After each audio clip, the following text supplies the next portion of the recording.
tempat Anda adalah tempat persinggahan dan tempat nongkrongnya anak-anak muda di Bogor Barat. Istilahnya kalau bahasa gaulnya, kalau lu belum nongkrong di Kode, lu gak nyampe. Asik. Orang kan biasanya ramenya di malam minggu doang. Nah lu tuh hampir tiap hari rame gitu. Dan lu tuh pengen ngasih pengalaman apa sama orang yang datang ke situ sehingga dia mau datang berkali-kali tanpa lu suruh. Oke. Jadi yang gua bentuk itu vibes-nya. Tim lu banyak, isinya banyak Genji, sedangkan lu milenial. Gue penasaran bro, gimana cara lu bangun komunikasi sama tim lu? Kita kan tahu moodnya Genji seperti apa gitu. Orang ini tuh nggak bisa dibikin skema keras lurus nih anak-anak Genji nih gitu kan. Ya jadi pengennya tuh santai. Jatuhnya anak-anak Genji ini lebih aware kalau misalkan kita, wah ada yang kotor nih, yuk bersihin bareng yuk gitu kan. Bisnis tuh gini sih. Apa yang kita pelajari di buku dengan realita itu jauh berbeda, ya kan? Di buku tuh hanya ada untung dan rugi gitu. Kita hitung boleh, takut jangan. Tapi terlalu berani pun jangan, tetap harus kita pakai hitungan kan. Hitung itu jangan hitung untungnya aja. Hitung ruginya pun harus kita hitung kan dari awal. Biasanya orang-orang pada lupa tuh pada ngitung rugi yang mereka lupa. Itu jangan pernah merasa uang perusahaan uang kita. Itu harus kita bedakan. Yang pertama, dompet lu ya dompet lu, dompet usaha ya dompet usaha, itu berbeda.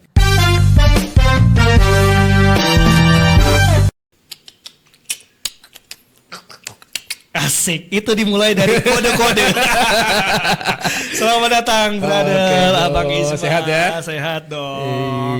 Udah lama nih mau podcast akhirnya baru terrealisasikan hari luar ini. Luar biasa sekali, thank you. Jadi Isma ini adalah ya tim salah satu yang gue pertama kali cerita ide mau bikin podcast ke lu.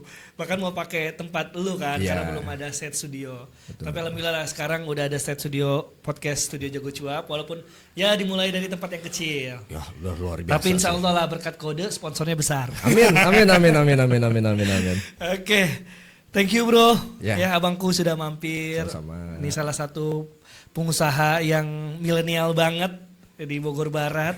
Asik. Dibilang pengusaha jangan dulu deh. Belajar usaha. Belajar jadi pengusaha. Luar biasa ya. Kalau bahasa pesantren tuh tawadu banget. Tawadu banget nih.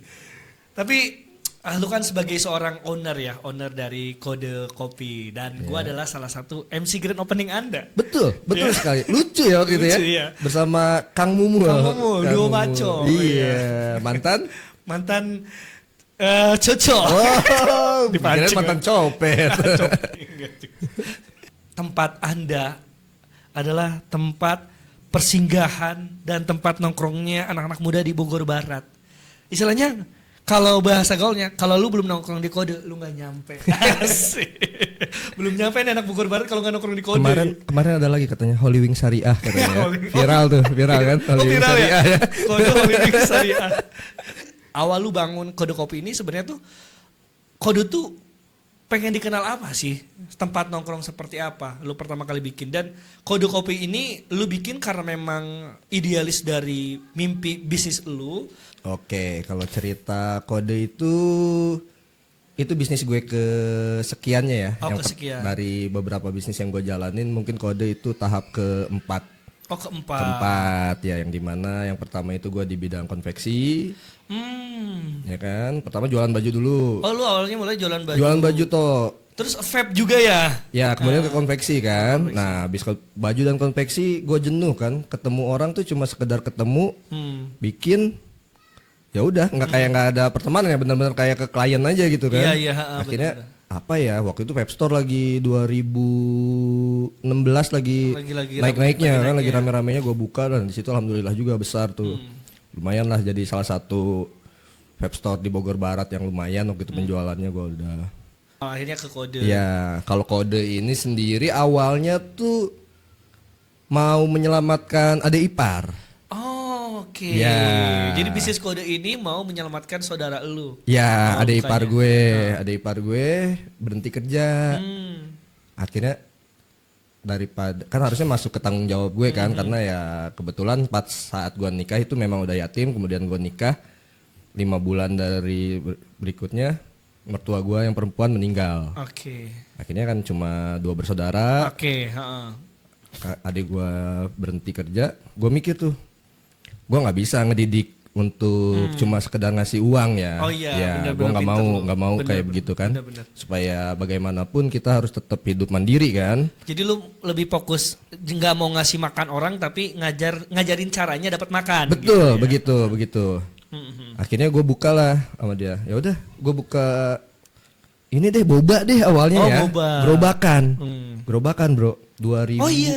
Iya, gerobakan. 2 bulan sebelum Covid. 2 bulan 2 sebelum bulan Covid. sebelum Covid. Akhirnya gue buka dan alhamdulillah penerimaannya waktu itu bagus. Bagus, kemudian Covid kan. Covid, alhasil kita waktu itu lockdown, tapi penjualan masih bagus. Oke. Bagus banget di online. Online lagi gila-gilanya. Waktu itu, wah dari segala macam ya online itu semuanya bagus gitu kan. Lagi rame-ramenya. Rame-ramenya. Ya. Kalau nggak salah lu juga sambil jual boba sambil bobo tuh saking ramenya. Ngantuk begadang. Gak bisa bobo, gak bisa bobo. Ya. Lanjut. Ya akhirnya waktu itu konveksi kan pas lockdown itu hancur ya karena nggak ada event atau apapun. Ya gue putuskan ya akhirnya gue renovasi lah untuk tempat kode 1 itu yang tadinya cuma toko biasa ya gue renovasi menjadi kafe kecil gitu kan. Alhasil ya setelah jadi alhamdulillah penerimaan baik. Kemudian lahirlah kode 2. Di fase lu jalanin kode ini, Ya. fase berat apa ketika lu bangun kode kopi ini? Apa sih momen yang paling berat banget gitu? Paling beratnya ya emang masalah pertama kita lahir bukan dari orang yang berkecukupan ya maksudnya. Ya alhamdulillah orang tua saya mencukupi segala kebutuhan tapi maksudnya bukan yang berlebih kan. Oke. Akhirnya setiap kali kita usaha itu untuk diri sendiri kan. Jadi kita benar-benar harus fokus, kita hitung sedetail-detailnya nih awalnya kan. Tempat sekian besar gimana bisa ngejar enggak apalagi sebelumnya tempat itu kan tempat yang udah dibilang mati kan. Oh iya bener. Udah mati Masih kosong tuh. tuh. Tapi feeling gue ya namanya usaha, orang usaha tuh ada feeling ya. Nah iya. Parkiran besar, luas bangunan besar walaupun belum jadi ya waktu Iya, setengah jadi ya bangunannya. Akhirnya ya udah gue ambil, gue datang maghrib gue ke situ. Maghrib naik ke atas, wah ini tempat oke nih. Oke. Negosiasi. Lu bermain di feeling juga ya. Main di feeling. Yang jadi kendala kan hanya agak sedikit ke dalam kan. Ah iya. Ya jaraknya nggak di pinggir jalan raya nih. Tapi kan di zaman sosial media ya tim kreatif dari Kode juga memperkenalkan oh jalannya ke sini nih. Alhamdulillah meledak. Dari pertama kali buka juga gua pertama kali nge-MC, wah ini adalah kafe yang akan menjadi saksi bahwa saya nge-MC ini kafe teramai di Bogor Barat gitu. Jilat banget gak sih gua? Tapi alhamdulillah. Tapi alhamdulillah faktanya loh, maksudnya dari Senin sampai ya kan dari Senin sampai Minggu tuh kayaknya orang kan biasanya ramenya di malam Minggu doang. Iya. Nah lu tuh hampir tiap hari rame Iya. gitu. Mungkin malam Jumat Sabtu Minggu tuh fullnya banget Fullnya gitu. banget, betul. Tapi hari-hari biasa juga memang rame gitu. Nah pertanyaannya sebenarnya tuh Kode itu lu bikin pengen ngasih pengalaman apa sih sama yang datang gitu. Yang mungkin bukan cuman ngopi doang. Dan lu tuh pengen ngasih pengalaman apa sama orang yang datang ke situ sehingga dia mau datang berkali-kali tanpa lu suruh. Oke. Jadi yang gua bentuk itu vibes-nya. Oh vibes-nya. Ya, vibes-nya di mana ya Kode ini target marketnya tuh kan anak muda kan. Gua nggak memikirkan untuk segmen orang yang sudah berkeluarga, apalagi orang tua gitu kan. Vibes yang kita tawarkannya itu ya lu range umur dari umur anak SMP kan SMP 15 tahun lah, 15 tahun sampai ke 25 tahun kayak gitu kan. Bawa uang 10.000 bisa nongkrong. Bisa nongkrong. Bawa uang 2 juta gue senang banget.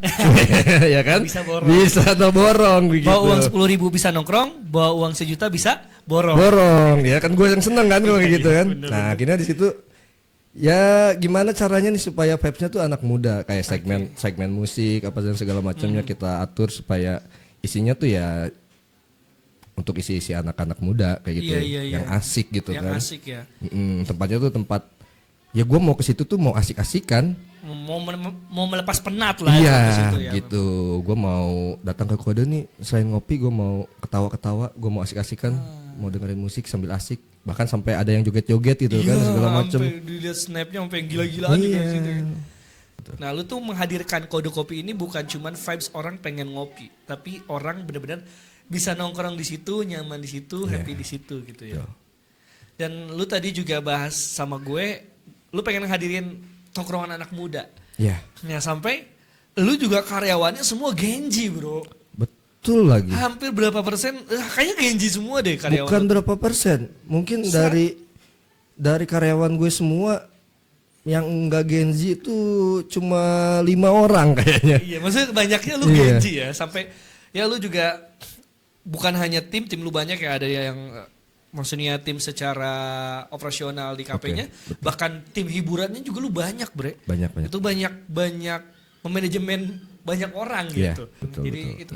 Nah, pertanyaan yang gue mau sampein sama lu, tim lu banyak, isinya banyak Genji, sedangkan lu milenial. Nah, gue penasaran bro, gimana Iya lagi. cara lu bangun komunikasi sama tim lu? Kita kan tahu moodnya Genji seperti apa gitu. betul, Gimana betul. cara lu komunikasi sama mereka gitu sebagai owner nih? Ya awalnya tuh kan kita punya karakter masing-masing ya. Mm-mm. Tapi ya kesini-sini ya learning by doing. Apapun Oke. itu kan kita belajar sambil melakukan itu gitu kan. Ke karakter orang ini tuh nggak bisa dibikin skema keras lurus nih anak-anak Gen Z nih gitu kan. Mereka tuh gayanya lebih ke fleksibel tapi pengen sesuatu yang mantap gitu kan. Gimana tuh fleksibel tapi mantap. Ya jadi pengennya tuh santai. Jatuhnya anak-anak Gen Z ini lebih aware kalau misalkan kita, wah ada yang kotor nih, yuk bersihin bareng yuk gitu kan. Oke. Mereka akan lebih aware tuh Oke. hal-hal seperti itu. Kalau misalkan, bro, tolong nanti bersihin ya, jam sekian mau gue pakai misalkan gitu kan, ruang VIP mau gue pakai nih, ada temen gue datang. Malah kalau kayak begitu, malah mereka tuh kayak yang Nah, gimana sih cara interaksi lu sama tim lu gitu? Sehingga lu punya chemistry yang dapet nih sama tim lu. Yeah. Jadi ketika lu nyuruh mereka nggak baper, nggak ngerasa disuruh, diperbudak ya. Nggak diperbudak. Iya gitu. betul. Gimana bro? Ya itu santai. Santai Mereka ya? tuh lebih kayak gua sama yang teman-teman yang lain, rekan-rekan kerja yang lain tuh gua berteman gitu kan. Oh, berteman. Berteman, mau apapun itu ya udah kita ngobrol gitu kan. Kayak misalkan bagian penggajian, gue panggil satu-satu sambil ngobrol kan, Oke. cara pendekatan gue terhadap mereka biar tahu apa sih masalah mereka, ya kan? Kan setiap orang ada masalah kan. Kalau di rumah ada masalah, dibawa ke tempat kerja juga nggak akan betul. Betul. Makanya kita benar. coba ya sebagai om kali gua tuh ya jatuhnya ya. Abang ya. Sebagai abang-abangan. Abang enggak juga kayaknya, jadi udah terlalu tua Tua, nih. ya. Iya, om-omnya mereka lah. Jadi Oke. ada masalah apa sih di rumah gitu kan, gimana keadaan yang lain apa segala macam ya, kita saling terbuka. Akhirnya ada kedekatan antara gue dengan rekan-rekan yang lain. Mereka akhirnya ya lebih respect ya. Oke. Lebih respect terhadap apa yang sedang mereka kerjakan. Dan alhamdulillahnya sebetulnya karyawan-karyawan di Kode itu lebih cenderung pada bertahan lama sih. Nah itu nanti gue bakal tanya ke situ sih bro. Oke. Oke, jadi mereka tuh pada banyak bertahan lama juga ya. Dan lu punya cara tersendiri dan dengan manggil mereka satu-satu juga itu jadi bagian salah satu lu bisa dekat sama mereka gitu. Iya, betul. Sebelum masuk ke yang lain, pernah ada yang sesayang itu gak sih tim sama lu gitu? Atau lu kayak nganggap karyawan lu tuh bukan cuma sebagai bawahan lu, tapi lu kayak selintas gitu mikirin kayak mereka gimana ya hidupnya, atau mereka gimana ya? Oh iya, Gitu. pasti. Gue terhadap mereka tuh gue aware bahkan sampai ke kebutuhan yang ada di hidup mereka gitu kan. Kayak misalkan sekarang kan orang banyak banget masalah terlilit pinjol, judol Iya, dan iya. lain-lain ya. Itu kan karena kebutuhan mereka gitu kan. Zaman sekarang kan kayak handphone pun harus yang bagus bro, Yang bagus benar. iPhone. Gue kalau misalkan ke karyawan yang memang udah lama tuh, ya lu kalau mau beli sesuatu coba bilang, coba ngomong. Selama Kode bisa kasih bantu dan tidak perlu kalian bayar bunga dan segala macam, ya udahlah, ayo jalan. sampai peduli juga. Sampai begitunya gue. Gua tuh menganggap semua karyawan yang ada itu sebagai anak gue, Sebagai anak lu. bukan karyawan gitu Karyawan, kan. ya? Mereka itu anak-anak gue yang hidup jalannya melalui gue Oke. dengan kerja mereka juga ya, seperti itu. Oke. Lu bisa punya pemikiran itu. Nah, pelajaran hidup apa yang bikin lu bisa mikir kayak gitu dan ngerasain seperti itu? Perjalanan apa yang lu temuin akhirnya lu ngerasa bisa care sama orang dan tim lu tuh betah bahkan sampai kerja lama? Berarti lu bukan cuma nganggap mereka sebagai karyawan, tapi bisa bikin mereka tuh ini bukan cuma tempat kerja gua, tapi ini adalah rumah gue. Ya awalnya karena gue orang Jogja kali ya. Oh lu asli Jogja. Iya, nyokap gue Jogja, bokap gue Cirebon. Kan mereka kesultanan semua kan. Oh iya. Dilindungi oleh raja-rajanya. Ya itu kali, karena rasa-rasa sayang raja terhadap masyarakatnya kali ya. Pupuk dari situ gue ngelihat dari kakek. Ya walaupun gue nggak ketemu kakek gue, dari ibu waktu itu, dari Eyang Putri gue ketemu, dan rasa sayangnya tuh dari kecil tuh diceritakan kan, rasa sayangnya dari Raja Jogja ini gimana nih kepada rakyatnya, seperti itu. Hasil gue pun ditambah gue kuliah emang jurusan manajemen di UMY Yogyakarta. 2008 gue masuk, dan di sana waktu itu masih gencar-gencarnya, sedang gencar untuk entrepreneur. Oke. Jadi kuliah itu bukan untuk kerja, bro. Oke, tapi kuliah itu. Tapi dididik kuliah lu buat buka lapangan pekerjaan. Nah, disitulah. Di situ gue suka, wah gue suka deh kayaknya usaha, karena emang kebetulan basic dari bokap pengusaha. Waktu itu karyawan bokap angkotnya banyak, jadi kan sering ketemu nih, komunikasi dari kecil kayak begitu. Oke. Selama lu berinteraksi sama banyak orang dan lu juga sayang banget sama tim lu gitu kan, itu mungkin yang salah satu yang bisa bikin Kode jadi ramai juga ada doa-doa orang-orang bareng sama lu ya. Yeah. Ada orang-orang yang mungkin hidupnya terselamatkan gara-gara gaji dari Kode kan. Iya. Ada perantara dari situ. Nah, pelajaran apa sih yang berharga yang lu dapetin ketika lu berinteraksi? Lu tuh ternyata yang gua dengar dari cerita ini, ternyata lu tuh cuman bukan ngurusin bisnis tapi ngurusin manusia. Oh iya dong bro, saat kita bisnis tuh bukan kita ngurusin duit ya, tapi yang pertama itu kita urusin itu terhadap apa yang kita lakukannya. Yang pertama kita kan punya usaha langsung bersangkutan dengan konsumen. Bagaimana kita menjaga konsumen kan? Okay. Salah satunya dengan produk yang selalu R&D kita uji coba, selalu kebersihan kita tingkatkan seperti itu kan. Yang kedua, bagaimana karyawan ini bisa melakukan pekerjaan dengan baik dan benar. Seperti itulah tadi, makanya kita harus dekatkan dengan mereka kan. Dengan mereka dekat, mereka happy datang ke tempat kerja tuh, datang dengan happy kan. Benar. Bukan dengan aduh harus kerja lagi. Tapi kerja nih, kita di sana sambil happy kayak gitu kan. Jadi mereka bisa membuat produk yang bagus, menjaga kualitas yang ada seperti itu. Dan lu juga, gua dapat fakta dari istri lu sih ya. Apa nih? Lu adalah salah satu owner dan leader yang tadi gue respect banget. Lu bukan cuma nyuruh, tapi lu ayo bareng-bareng kerjain. Dan lu sampai sekarang masih kerjain menunya sendiri. Lu bikin racikan masakannya sendiri. Dan juga karena istri lu cerita, saya mah kok cuma bantuin suami saya beli bahannya doang. Dia yang ngerjain, dia kadang yang masak, dia ngasih resep segala macam. Ya karena gue hobi masak. Oh lu hobi masak? Gue tuh cowok masak dari Cowok kecil. masak Ya. dari kecil. Karena gue jarak dengan kakak terdekat gue aja 11 tahun. Oke. Gue SD tuh udah gak ada siapa-siapa di rumah.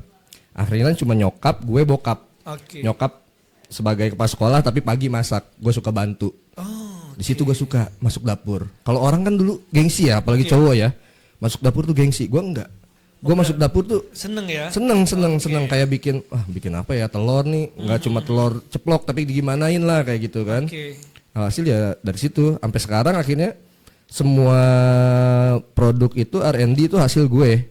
R&D hasil pro gue, dan beberapa produk tuh ya emang benar-benar autentik. Hasil lu ya, hasil racikan gue lu. ya. Kalau produk yang ini juga sama racikan dari lu, beberapa Betul. produk, semua. Hampir rata-rata sama kayak sate taichan nih. Oh ini yang terbaru, Ya, oke, sate taichan. ya, sate taichan. Itu sate taichan tuh datang ke Kode itu ya tinggal dibakar aja. Oh tinggal dibakar, oh jadi lu udah bikin dari Udah rumah bikin sendiri? di rumah. Wow gila sih, respect. Ini salah satu owner dan leader yang bantu banget sih. Iya, karena gila. Karena selain gue masih nganggur sih sebetulnya ya, gue hobi bikin, hobi masak. Dan lu juga bisa memastikan rasanya tetap sesuai citra rasa yang lu punya ya. Betul. Kode banget lah. Ya, gitu. kan dari produk ini gue nggak gampang patenin kan untuk resepnya. Gue beberapa kali gagal apa segala macem, kita tes food gitu kan, suka nggak, suka yang mana, oh enakan yang kemarin, atau tingkatin ininya atau gimana seperti itu. Makanya Sampai nemu titik ya udah kita patenkan resepnya. patenkan resepnya. Ya, yang berharap biar tidak berubah. Oke. Itulah. Nah berarti poin yang bikin rame juga bukan cuma produk ngikutin yang viral, tapi lu jaga kualitas produknya. Betul. Sampai lu yang bener-bener, kalau gua masih bisa, gua aja terus yang racik gitu. Iya. Ya seperti Tuan Krep. bumbu rahasia masih dipegang oleh gue. Ih keren. Karena uang lebih manis daripada duit. Itu hebat sih. Kita cobain ini menu Oke, terbaru coba, lo, coba. sate taichan. Oke.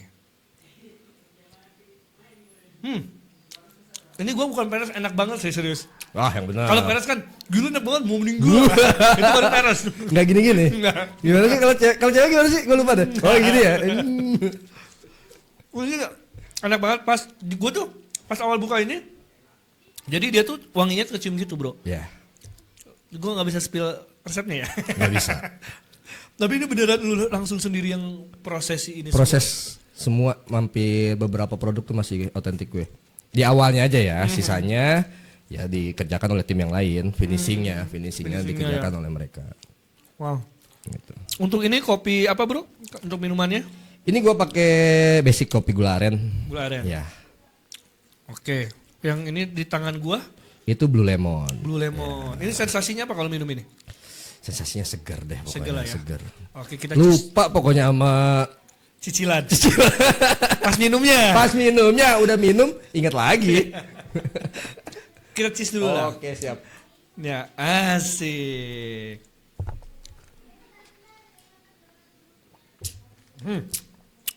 Seger ya. Iya. Tapi gue jujur doyan banget tapi taichannya. Gue sambil ngobrol sambil makan dikit. Lu nggak doyan pedas ya? Gue enggak. Oh, ini ada sambalnya. Ada sambalnya sebetulnya. Tapi lo kalau jangan nggak doyan pedas jangan lah. Enggak pedas tapi ini memang signature sambalnya emang pedas banget ya. Taichan tuh harus pedas. Oh taichan tuh memang Taichan tuh harus pedas, asin, gurih. gurih. Ya kan kuncinya di Iya situ. benar. Tapi ini ayamnya aja udah enak banget. Serius. Ayamnya nggak kurus ya? Enggak, iya. Nah ini enggak. Kayak ada dagingnya. Biasanya banyak yang kulit-kulit Iya, sama iya. tipis. Kenapa lu nggak rugi gitu, Bro? Jual dengan dagingnya sepadat ini. Dan sambal juga banyak banget ini porsi sambalnya. Dalam jalani bisnis, lu nggak pernah takut rugi gitu? Pertama karyawan lu banyak. Iya. Lu bukan cuma bayar karyawan di front office, bayar talent-talent band juga lu banyak yang kerja sama lu. Ya alhamdulillah. Ya selama masih masuk dalam hitungan ya ngapa kita harus pelit dengan produk kan? Karena produk kan adalah segalanya. Betul. Gua makan sate kurus-kurus nyelap di gigi bro. Iya lagi. Ini nggak nyelap di gigi. Iya. Tebel. Oke, episode ini gue cuma review makanan kode. Dibayar nggak? Bayar nanti sampai. Follow up di proses ya. Tapi jujur sih ini Taichan lagi jadi ramai banget sekarang ya di kode ya. Di kode lagi laris Oke. deh. Selain kualitas produk yang lu jaga, apalagi yang lu jaga selain dari kualitas produk dalam bisnis lu? Yang gua jaga ya vibes yang ada di dalam tuh kita harus tetap jaga kan. Tetap gimana sih supaya harus selalu asik. Oke. Walaupun pengunjung yang satu dengan yang lainnya nggak kenal, tapi gimana sih biar bisa saling kenal atau Biar bisa gimana saling kenal. gitu ya. Itu yang lu jaga juga ya. Ya, dengan nama brand juga kan, nama brandnya kita pertahankan supaya brand kita bisa dikenal oleh orang banyak. Dikenal orang banyak, setuju. Betul, bisa diterima oleh masyarakat luas. Gitu. Ya semoga bisa menjadi usaha yang memperluas lapangan pekerjaan untuk rakyat Indonesia ya. Oh, Masya Allah, Amin. amin. Biar ada kode 1, kode 2, kode 3 ya. Ya. Sampai ada nanti orang bilang, kode berapa? 58, 86, kode-kode. ada kode kopi 86, 86. Teng nanti ada gitu ya dong. Oke. Niat baik lu buat KP itu bukan cuma buat memperkaya diri berarti ya bro? Bukan. Ya, kalau itu bonus. Bonus. Itu bonus. Iya betul. Karena sisanya ya gue pengen buka lapangan pekerjaan untuk orang banyak seperti itu. Dari awal lu bikin pengen buka lapangan pekerjaan Iya. banyak ya. Karena dulu kakek gue karyawannya banyak banget bro. Oh iya, buyut lu. Simbah kakung gue yang di Jogja tuh karyawannya banyak banget, dia kontraktor kan. Sampai satu kampung tempat gue tinggal di Jogja tuh karyawannya simbah gue semua. Makanya gue pengen lebih besar dari itu. Oke. Berarti Semoga kalau bisa. bertanya soal role model bisnis lu justru berasalnya dari keluarga ya? Iya dari keluarga. Memang keluarga gue banyaknya bisnis. Jadi dari kakek gue dia pengusaha waktu itu kontraktor. Turun ke nyokap gue walaupun nyokap gue kepala sekolah tapi ada beberapa bidang bisnis yang dijalankan gitu kan. Bokap gue juga pengusaha juga seperti itu dan gue emang masuk tuh ke ekonomi tuh karena emang gue pengen jadi pengusaha dari awal. Oke. Begitu. Berarti emang lu udah ada influence orang-orang pengusaha semua ya di Iya, keluarga iya. lu ya. Walaupun gua nggak ketemu ya sama kakek gue ya. Iya, tapi feelnya dapat. Feelnya kerasa. Istilahnya ilmu feelingnya tuh nyampe ke lu tuh. Ya, Jadi semoga ada, diturunin semoga kan. ada ilmu-ilmunya. Gila sih. Respect banget abangku. Banyak insight yang gua dapetin dari mulai lu tadi gimana cara ngerawat tim, ngejaga bisnis, bukan cuma ngurusin bisnisnya tapi ngurusin manusianya. Tergantung juga balik soal gimana niat baik kita Iya, kan. betul. Itu juga jadi salah satu penting gitu. Nah, gua akan masuk ke pertanyaan. Setelah semuanya lu dapet gitu. Entah itu perjuangan stresnya lu dalam menjalankan bisnis, perjuangannya, naik turunnya yang lu dapat dan pencapaian tahun ini, apa sebenarnya yang lu dapat dari semua itu? Dari mulai lu udah stresnya, pusingnya, istilahnya gini, suka dukanya lu dapat, enaknya dapat, enggak enaknya lu juga dapat, pencapaiannya dapat. Nah, itu ngebuat seorang Ijma diri lu tuh sekarang, diri lu hari ini tuh seperti apa? Kalau gue gimana ya? Gue selalu masih ngerasa bodoh lagi. Yang gue selalu tanamin gue tuh orang bodoh. Harus terus selalu belajar. Belajar gali-gali terus bidang apapun itu terus kita gali. Jadi gue bersyukur harus ya. Bersyukur harus. Tapi merasa cukup mungkin jangan. Karena kita harus tetap ngerasa bodoh kali ya. Supaya kita bisa mengembangkan potensi-potensi yang lebih ada di diri kita. Seperti itu kan banyak. Ya kita hanya sebutir apa sih dibilangnya? Setitik air di samudra lah seperti itu kecil kan. ya. Makanya ya tetap kalau gue selalu merasa bodoh aja biar bisa kita berkembang lebih baik lagi, belajar ilmu lebih baik lagi kepada siapapun, baik yang lebih tua, baik yang lebih muda, ya kan? Muda kan bukan berarti dia berinovasi kan. Tua juga bukan berarti berpengalaman. Betul, Tapi setuju. kita belajarlah dari semuanya itu. Lu juga yang gue lihat lu passion orangnya tuh senang belajar, sama lu juga senang ngajar. Karena gue lihat lu beberapa kali sering ngisi di kampus-kampus juga. Ceritain bro, gimana bro? Ya waktu itu gue kebetulan alhamdulillah jadi dosen tamu di UPI, Universitas Pendidikan Indonesia di Bandung ya untuk mengajarkan Bisnis atau bisnis usaha. kewirausahaan juga gitu kan sebagai dosen tamu waktu itu 1 semester. Ya kita berbagi apa yang kita alami karena kan bisnis tuh gini sih. Apa yang kita pelajari di buku dengan realita itu jauh berbeda, beda ya. ya kan? Di buku tuh hanya ada untung dan rugi gitu kan, tidak ada tekanan apapun itu ya kan. Sedangkan pada saat kenyataannya kan, wah tekanan internal, tekanan eksternal, mental seperti itunya yang harus kita bangun. Kita hitung boleh, takut jangan. Tapi terlalu berani pun jangan, tetap harus kita pakai hitungan kan. Di dunia ini kan ilmu yang pasti itu hitungan kan. Hitung-hitungan. Ya, hitung-hitungan. Jadi harus kita hitung apapun itu. Jadi lu bener-bener memastikan semuanya ya. Ya bagusnya sih gitu ya, kita pastikan dulu nih. Jadi jangan sembarangan, tapi harus kita hitung. Jangan menganggap untung. Hitung itu jangan hitung untungnya aja, hitung ruginya pun harus kita hitung kan dari awal. Kalau kita terjun ke bisnis ini, oke, kita sampai poin kesekian keuntungan. Ruginya juga harus kita hitung, sampai ke titik mana nih kalau kita merugi kan. Itu yang biasanya orang-orang pada lupa tuh, pada ngitung rugi yang mereka lupa. Hanya hitung untungnya di awal kan. Makanya semangat banget, wah habis untung nih buka sate Taichan kayaknya rame. Iya gitu kan, ruginya mereka nggak hitung nih. Itu ruginya yang harus kita hitung juga. Bisnis apapun harus kita hitung. Berarti bisa apapun lu harus benar-benar lu tuh bukan cuma ngitung untungnya tapi ngitung ruginya. Betul. Nah, itu yang bikin lu jadi apa ya? Konsisten jalanin bisnis gak sih? Ilmu kayak gitu yang bikin lu kayak semangatnya kejaga. Perasaan lu tetap tenang-tenang aja gitu. Ya sebetulnya ya itu salah satu ilmu yang gua dapetin juga gitu kan. Yang kita dapetin ditambah ya keyakinan diri kitanya sih. Keyakinan diri kita bahwa gua tuh selalu yakin bahwa gua tuh ya semoga nanti menjadi seorang pengusaha ya. Bisa menjadi seorang pengusaha yang punya banyak karyawan seperti itu. Gimana cara lu biar tetap tenang sebagai seorang owner, tetap menjaga kewarasan lu gitu? Gimana caranya Ijma? Apakah dengan yang gue lihat di sosial media motor-motoran dan lain sebagainya? Gimana bro? Yang pertama kalau kita mulai sesuatu itu harus konsisten. Itu yang kita awalnya tuh harus konsisten.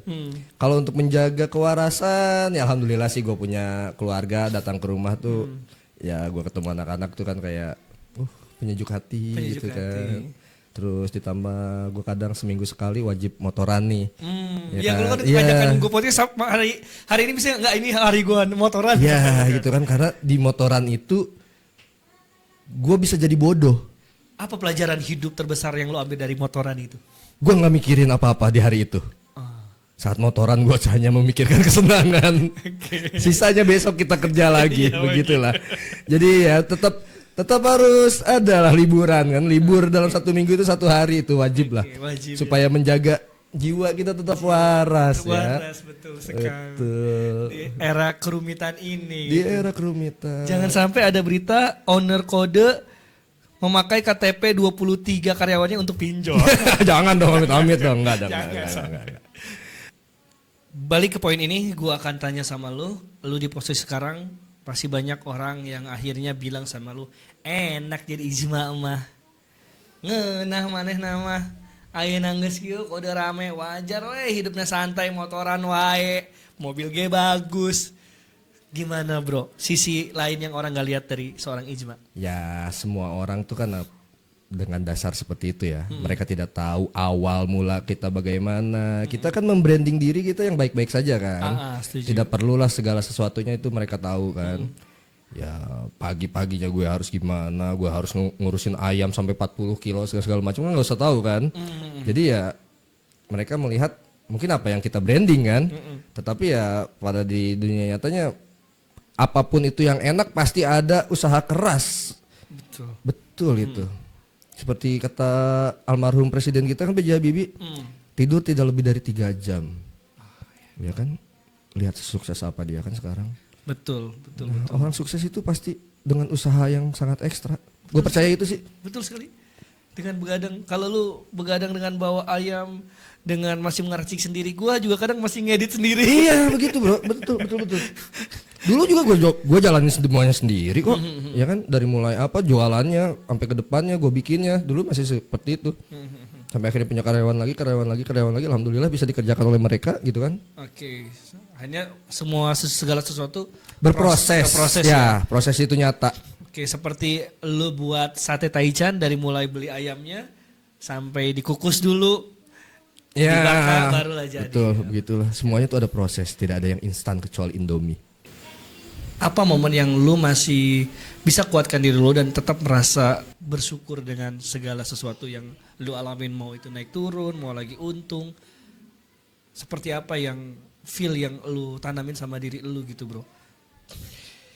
Selalu yang gue tanamin, ya kita manajemen harus yang lebih baik kan, lebih baik jangan menganggap keuntungan bulan ini bahwa itu keuntungan kita sepenuhnya, bahwa ada kerugian di masa yang akan datang kemungkinan begitu kan yang macam, maka manage lah segala sesuatu itu lebih baik lagi. Ya turunin ego, lebih untuk settle gimana sih caranya untuk biar usaha kita lebih settle dulu gitu kan, lebih konsisten terlebih dahulu. Setelah itu mungkin baru kita bisa menikmati hasilnya. Gue masih percaya itu. Di tahun berapa lu udah mulai menikmati bisnis lu? Menikmati? Iya.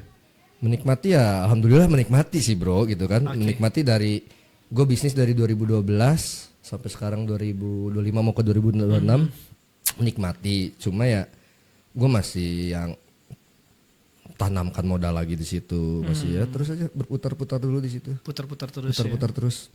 Dari yang tadinya sepotong jadi 2 potong, 3 potong, selalu seperti itu terus masih ditanamkan begitu. Sempat ada momen ya waktu itu sebelum Covid di 2018 kali ya gue jatuhnya banget tuh 2018 gue jatuh banget. Tapi ya itu gue tetap harus gimana sih, gue kepala rumah tangga, gue anak cowok satu-satunya dari nyokap gue gitu kan.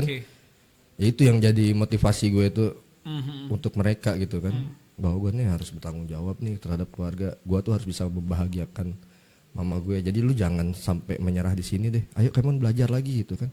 Lu kerja tapi sambil usaha, terus aja apa aja gue tuh dari dulu gue lakuin apapun loh. Apapun. Jadi kuli juga pernah gue, kuli ngangkut barang orang. Teman gue nih kan, bro kirimin barang dong ke bandara gitu, mau nggak? Mau gue bro, apapun gue lakuin dulu, nggak pernah ngerasa bau ya jatuhnya. Jadi ya udah apapun selama itu bisa jadi ini lu terus aja lakukan. Oke. Sampai sekarang kok kalau disuruh apa juga gue mau. Serius. Serius. Melet. Cuan nggak? Apa itu coba dipancing gua. Gini nih kalau ngajak komedi. Entrepreneur guys. Ditanya cuan nggak? Cuan lah kan bikin cuap jadi cuan. Iya betul. Luar biasa sih ini motonya ya. Iya. Nah sekarang masuk ke segmen ini jago banget nih ya. Pengusaha iniin segmennya ya. Oke, masuk dari udah sisi deep. Oh ini sedikit kehalangin ya. Oke. Kita masuk ke segmen bikin cuap jadi cuan. Gimana lu prosesnya sampai akhirnya bisa monetize KP lu gitu. Jadi satu income buat lu dan keluarga dan bahkan lu bukan cuma bisa menghidupi diri lu dan keluarga tapi lu bisa menghidupi karyawan-karyawan lu. Ceritain dong prosesnya akhirnya bisa sampai monetize nih. Gue pengen belajar, Bro. Ya apa ya usaha ya itu manajemennya kita. Manajemennya. Iya gue digaji kok. Oke. Gue digaji di usaha gue yang sekarang tuh gue digaji. Karena gue masih kerja kan di Kode gue kerja tuh gue digaji. Sebagai selain itu gue sebagai pemilik ya tentu ada dividen kan, dividen yang dipisahkan. Oke. Entah itu kita 3 bulan sekali atau 6 bulan sekali atau setahun sekali seperti itu. Tetap kita harus percaya dengan proses itu, jangan pernah merasa uang perusahaan uang kita. Oke. Itu harus kita bedakan yang pertama. Dompet lu ya dompet lu, dompet usaha ya dompet usaha, itu berbeda. Itu begitu makanya ya dari situ kita tahu oh duit kita segini. Ya kesana ya jangan lu nggak ada duit ngapain lu beli. Ya kan? Duit lu ada 2.000, lu pengen beli bakso gitu kan. Ya jangan kan begitu. Beli cilok aja udah. Beli cilok aja 1.000 bisa GoPay pun masih ada ya kan begitulah. Jadi begitulah kita harus sadar posisi kita. Sadar posisi. Sadar posisi kita di mana, kita seperti apa dan segala macam. Saat itu ya kita baru tahu untuk langkah kita ke depannya. Oke, gue pengen belajar dari lu ngebangun Kode, Bro. Poin hal penting apa yang harus kita lakuin dari fase-fase ngebangun sebagai seorang owner dan nanti gue sama tim. Apa sih yang benar-benar harus gue perhatiin? Gue lagi bangun usaha, bangun bisnis. Yang harus kita perhatikan konsistensinya. Konsistensi adalah segalanya. Iya enggak sih? Keren banget. Konsistensi adalah segalanya. Padahal gue masih belajar ya. So tahu banget gue. Tapi itu, kita dengan konsistensi segala sesuatunya akan kita temukan kok. Di perjalanan itu kita akan menemukan segala sesuatunya. Oh, kita harus merubah ini, kita harus merubah itu, kita belajar lagi ya kan. Tetapi saat kita memang udah bergerak, kalau misalkan podcast ini tayang 1 minggu sekali. Harus bro, jangan sampai ada di minggu keberapa kita nggak tayang. Terus aja konsistensi. Sampai akhirnya ya kita menemukan di mana konsistensi itu menjadi hal nyata yang ada di diri kita gitu kan. Lu percaya nggak konsisten ketika mimpi dipikirkan, mimpi dilakukan dan konsisten dijalankan dan konsistennya tuh bener kayak kata lu. Lu jangan cuma sekedar konsisten bikin podcast aja tapi nggak tahu manajemennya kayak usaha kan. Nggak tahu self improve apa lagi gitu. Lu percaya nggak sih? Dan gue pengen langsung dapat VIP dari lu. Ketika kita konsisten kerjainnya bener-bener, terus kita perbaiki lagi, upgrade lagi, bakal nemu titiknya di hasil yang kita mau nggak sih? Oh alhamdulillah untung gue konsisten dan gue bisa menikmati hasilnya. Betul bro, itu keyakinan. Dari keyakinan apa yang kita akan yakini kita dapat gitu kan. Kita kan punya mimpi nih. Mimpi kita yang kita tanamkan itu akan keyakinan gue nih. Coba deh, gue bisa deh. Gue dulu wah kayaknya punya kafe yang gede, asik juga ya, punya banyak temen gitu kan, banyak orang-orang yang datang ngeliat gitu kan, gue yakin itu, gue yakinin, akhirnya bisa sama lah seperti kita dulu mimpi kan, mimpi dari anak kecil pengen jadi dewasa, pengen sekolah SMA gitu kan, karena kita yakin akan hal itu kan kita terus kan, oh kita SD dulu, SMP dulu, tuh kemudian SMA, sama seperti itu, apapun itu kita yakini dan kita percayai bahwa itu akan menjadi nyata di kehidupan kita. Betul. Dan lu membawa Kode dari awal lu bikin pertama kali, dari mulai lu feeling, lu ke bangunan yang masih kosong lu feeling ini Kode bakal rame dan akhirnya kenyataannya Kode bisa seramai yang sekarang. Ya alhamdulillah begitu. Berarti itu modal dari lu. Iya yakin. Lu yakin ya? Yakin, konsisten itu adalah kuncinya. Udah pokoknya kita harus jalanin, ya udah jalanin aja apapun itu. Mau hujan, mau apa, udah kita jalanin. Kalau lagi ngalamin sakit, perih. Oh iya bro. Ngebekal makan. Bekal makan gue dulu. Sampai sekarang masih suka sih gue bekal makan. Ini akan masuk ke sisi closing di sisi keluarga. Gimana peran seorang perempuan. Karena kan dikatakan seorang laki-laki bisa berhasil tergantung siapa yang ada di sebelahnya, perempuannya. Gimana peran istri lo? Wah itu nyata banget bro, nyata banget. Istri gue mendampingi gue itu dari gue gembel ya, maksudnya ya lulus kuliah, lu nggak bisa apa-apa sampai gue nongkrongin dulu waktu mau buka usaha pertama kali. Gue kan doyan mainan, gue tongkrongin pasar mainan gitu kan sampai pengen tahu gimana sih caranya jadi importir dan segala macam. Istri gue supportnya luar biasa sekali. Gue nggak bisa seperti ini kalau tanpa dia. Pertama nyokap gue, kedua istri gue. Itu dua perempuan yang sangat luar biasa yang ada di dunia ini buat di kehidupan gue. Jadi itu emang nyata bahwa sosok perempuan itu emang impactnya begitu besar itu bro. Gede banget, banget. Dia luar biasa. Oke, luar biasa itu jawaban dari lu, sesi yang agak deep banget. Dan masih banyak hal yang pengen gua belajar dari lu gitu. Cara lu tadi cerita ngebangun kode, cara lu interaksi sama tim lu juga, lu benar-benar peduli sama orang lain gitu. Dan hal yang gua ambil dari cerita lu, dari panjang lu, gua punya satu quote yang ini gua rangkum dari ceritanya Ijma. Apa tuh? Bro, jalanin apapun jangan pernah takut karena yang bayar kita itu Tuhan bukan manusia. Betul. Terima kasih Brother Ijma sudah mampir di podcast Jago Cuap, sudah ngobrol-ngobrol. Nanti kita akan special edition ngobrol bareng beliau lagi langsung di kode. Amin. Sukses selalu juga buat Jago Cuap. Ini kontennya membangun banget deh buat warga-warga Indonesia ini ya. Kita akan ngambil gimmick dari kode. Filosofi hidup yang lu ambil dari kode. K. Aduh nggak ada lagi. Kepancing di K. Apa tuh? Ayo, kode K. Ah, jangan. Pokoknya ya, setiap orang punya kodenya masing-masing deh gitu kan. Itu iya, setiap orang ada punya kode masing-masing. Setiap orang punya kode. Punya kode masing-masing. Iya. Pakailah kata sandi hidupmu sendiri agar menentukan seperti apa cara membuka handphonemu, cara membuka jalan hidupmu. Nah, begitu. Setiap orang punya kodenya. Aduh, enak banget ya. Iya itu gitu. Oke, thank you sekali lagi. Terima kasih ya bro. Bang. Tepuk tangan buat Bang Isma. Keren sekali.